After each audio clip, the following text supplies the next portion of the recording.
Hello, good morning. I've got a bunch of things developing this week. On Friday, I know Marcus tumbled because Trump did the thing he should have did a long time ago and hit China with the hard stick. And now we got the Chinese coming across the wires this morning saying they want to get back to talking. And what do you know? That big gap down we had yesterday just reversed and went back up. Now, what does that mean? Well, let's go to the charts.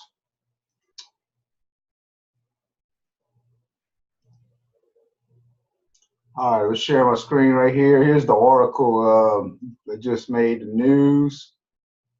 Trump wake up and make news on Iran and China. Basically, got them some bitches want to talk again, you know, and it's a very positive for the markets.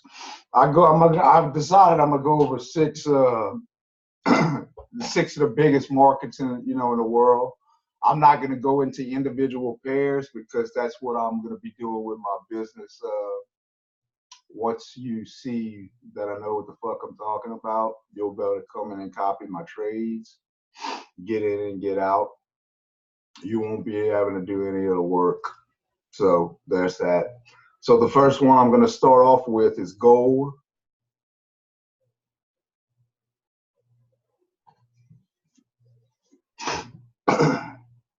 Well, maybe not, since I hit the wrong button. We'll start off with the S&P. Everybody loves stocks, right?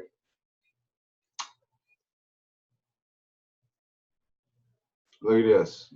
Okay, I'm gonna start small just to show you how big of a deal this was. This big gap down yesterday at Sunday in futures market. Right here, we gapped down all the way here. Came bouncing up 2,800 is what I said. Look, we jump out to this big chart. 2,800. Look, the pattern's already there. Right here. This is where we said we go look. We got 2618. This is from the whole reversal from 2009. We tagging 2618. We have another ABCD right here. So we got two of them. We got two bullish patterns right here. But we got two bullish patterns that are about to go in reverse. So look, if this 2800 rolls right here, this bullish pattern, I'm gonna have to go in a smaller time frame to see, let you show what I'm talking about.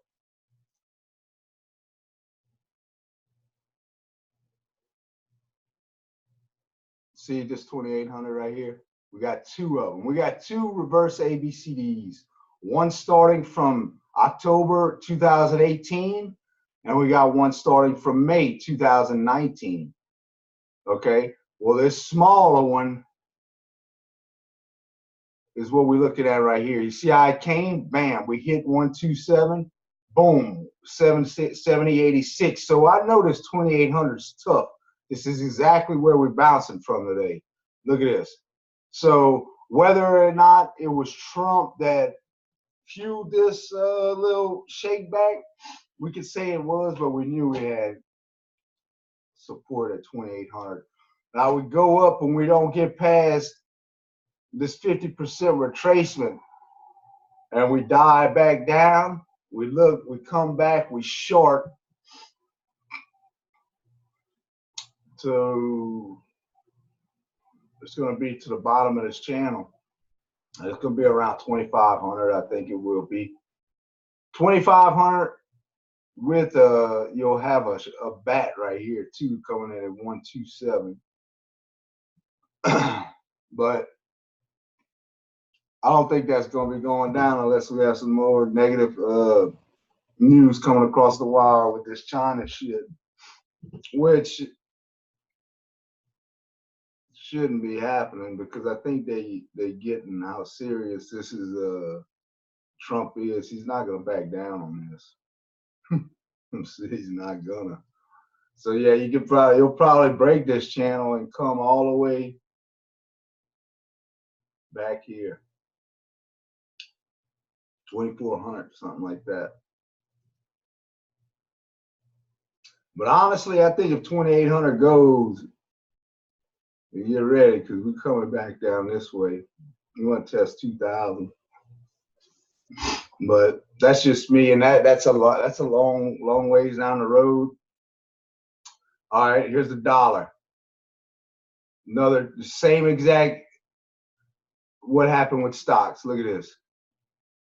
Same exact move. This gap down. Boom. Trump comes across the wires right here. Boom.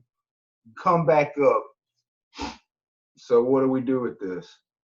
Well, we do the same thing that we've been doing. We stay long. Okay, that's what we do. On the short side, we got this as support again. 96.50. We're still looking at this pattern though, at the bigger from 2015 coming in at 98.99. You see how we pinballed right here, right off of it? Well, we're gonna test that, and we're gonna test it this week. If this thing shoots above this channel right here, and we tag 96, 99.50, and we get over this, y'all can cancel Christmas. Dollar's going higher, and there ain't no ifs, ands, or buts about it. We're gonna see this week. So that's the dollar. Nothing's changed on that. I mean, I've been saying it's the same pattern since, I don't know, a couple months now. Crude oil, same thing. Look. This is what Trump did. Look, China, boom, gapped up. What we looking for in oil? We gotta as long as we stay in between 60 and 51, coiling right here, we got a Gartley in play to the downside. But be honest with you, I think we already I think this pattern's not gonna, it might not tag.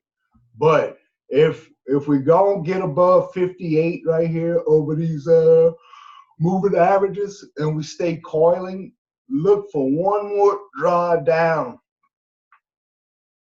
to around 48 before you go long on oil. To the upside, I'm going in the 4-hour chart, but I'll give this one to y'all. Look, you got a cipher right here. Boom, boom, come up to 61 down. Bow. So there's that. I mean, I can basically look at prices now, and I really don't even have to draw shit. I kind of just, I see it in my head. I see the patterns in my head now. But that'll come with time for everybody else. If you get serious about this, I've been doing this for over, I don't know, 10 years now. So yeah, I kind of have my time put in. And here's Bitcoin. Here's the last one I show y'all. So this is the big thing, man. China coming across the wires, buckling in Trump's comments on Friday, saying basically that American companies need to think about taking their business elsewhere out of China. And basically, I mean, he's serious about this. Here's Bitcoin, same thing. Ever since I called the drop to the T almost, I was off by like 800 points right here. I said it was going to come back down to 96.5, and we were going to tag around 13.5, and we've been in that coiling since ever since we had this cipher. We dropped back down. I don't think price moved too much around. Well, yeah, look, risk assets again. So look, Bitcoin's correlating with risk markets. I mean, I've said this so many times. I mean, you can call it a safe haven. I think it's really acting as both right now, but it's moving more or less with stocks. When it goes up, it's moving with risk assets. So there you go. You got a little pop right here from it. But this thing right here ain't ready to move at all. This is winding and dining between 13.5 and 9,500. So you want to try your luck with that. It would be the best time to go long and shoot for the top end of that range. But that's that. All right. So I'm gonna quit sharing my screen. Oh, wait, here we go. I'll show y'all. Here's the data we have on tap. Big data week too for the US. Very big. As you can see, they still having that fucking G7 meeting. We got a big data coming out today from the Chicago Fed and durable good orders this morning too. That's huge economic data points for the U.S. So look, if we get bad data beats, all of these things that I just mentioned could turn sour or spell reversals or make or just start coiling, waiting on those bastards with talking about interest rates or whatever. So yeah, big day today in the U.S. for durable goods. Tomorrow we got gross domestic product out of Germany.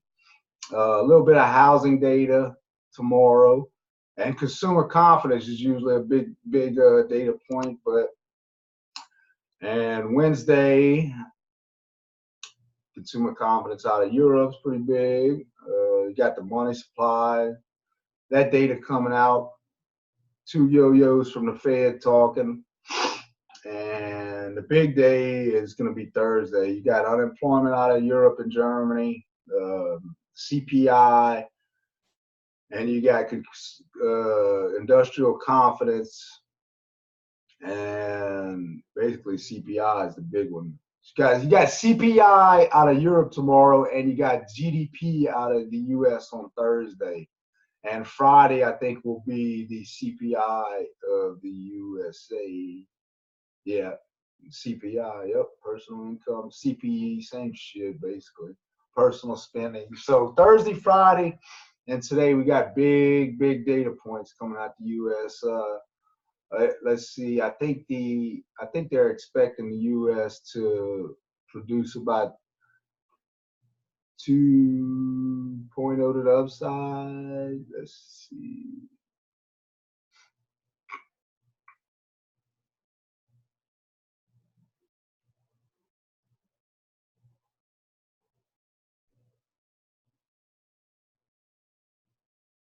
Yeah, they're expecting 2% growth.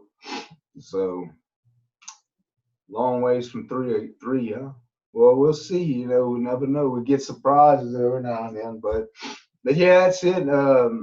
Big news of the beginning of the week is Trump for China fold and then coming back to the table and giving us a little boost to risk markets. So yeah, that's about it. Let me see where it is. Stop sharing. All right, and another thing about sports, I don't think I called the Astros. I knew they were going to lose. I got the timing wrong, apparently. They lost the last two games, and the best ones that they shouldn't lose with Verlander pitching, but that's another story. So I'm not going to be doing any more baseball games. I've actually printed all the charts, the coaches' charts for the NFL. Basically because there's just more money in it. They have two six-figure contests on my online bookie site for football, so I hadn't even started getting ready for that, and it's only like $25 entry, so I'm gonna focus my attention on where the money's at because I mean I don't mind being right, but I would like to get paid for it. So, but anyway, so I'm gonna be working on that. Not too much astrology going on, but I'll try. I can't do a video every day. I mean, I just have a life. I don't sit in front of this fucking computer every day, even though I might want to. But I just don't. It's not possible. So maybe Wednesday I'll come up with a midday report on the markets, and in the meantime, I'll be looking at these coaches charts and hopefully be able to. By week one, I'll have all the games. Oh, well, I will have all the games, but I'll have some futures bet too to come out with some coaches and teams that I think that just won't make the fucking playoffs, like I did with the Red Sox this year in baseball, and correctly predicted that they wouldn't be going to the playoffs. So that's it. Y'all have a good day. I got to get ready for work, and I'll stay tuned in, and I'll see you.